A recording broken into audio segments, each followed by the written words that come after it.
Hello everyone, আসসালামু আলাইকুম। আমাদের বাসায় আজকে বাপা পিঠা বানানো হয়েছে। যদিও এখন বাপা পিঠার সিজন না, তারপরে বাপা পিঠা বানানো হয়েছে শুধুমাত্র কাঁঠাল দিয়ে খাওয়ার জন্য। এবং আমি এই জীবনে প্রথম দেখলাম বাপা পিঠা কাঁঠাল দিয়ে খাওয়া হয়। কাঁঠাল দিয়ে খাওয়া হবে বলে এই পিঠার ভেতরে কোনো ধরনের গুড়, নারকেল বা কোনো ধরনের পুর ব্যবহার করা হয় নাই। বাংলাদেশের সব মানুষের এই পিঠা বানানোর প্রসেসটা জানা আছে, কারণ বাঙালিদের এটা অনেক বিখ্যাত একটা পিঠা। যদিও সবাই এই পিঠাটা বানাতে পারে না, কারণ এই পিঠা বানানোটা অনেকটাই করে। আমাদের বাসায় একজন দাদিকে আনা হয়েছে, কারণ উনি এই পিঠাটা অনেক ভালো বানাতে পারে। শুদ্ধ করে এটাকে বাপা পিঠা বলা হলেও আমাদের সিলেট অঞ্চলের মানুষেরা এটাকে বাটি পিঠা বলে।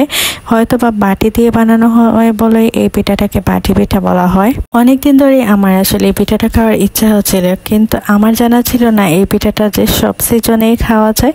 আমি ভাবতাম এই পিঠাটা হয়তো বা শুধু শীতকালীন পিঠা। সবাই কাঁঠাল দিয়ে বাবা পিঠা খেলেও আমি তো নারকেল ছাড়া বাবা পিঠা খাবো না। সেজন্য আমার মাকে বললাম আমাকে নারকেল দিয়ে বানিয়ে দেওয়ার জন্য, কিন্তু আমার মা বললেন বাসায় শুধু একটাই নারকেল। তারপর সেই একটা নারকেল দিয়ে আমার জন্য কয়েকটা পিঠা বানানো হলো। দাদির পিঠা বানানোর প্রসেসটা ভিডিও করে নিয়েছিলাম এবং দেখতেছিলাম ভালোভাবে যে উনি কিভাবে সবকিছু রেডি করতেছে।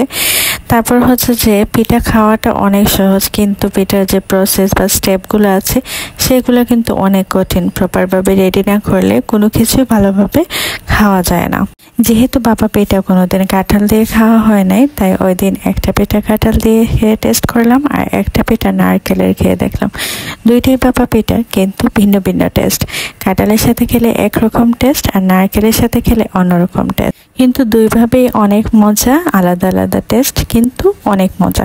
সবাই আমার ভিডিওতে বেশি বেশি করে লাইক এবং কমেন্ট করবেন এবং আমার চ্যানেলটা সাবস্ক্রাইব করবেন। আল্লাহ হাফেজ।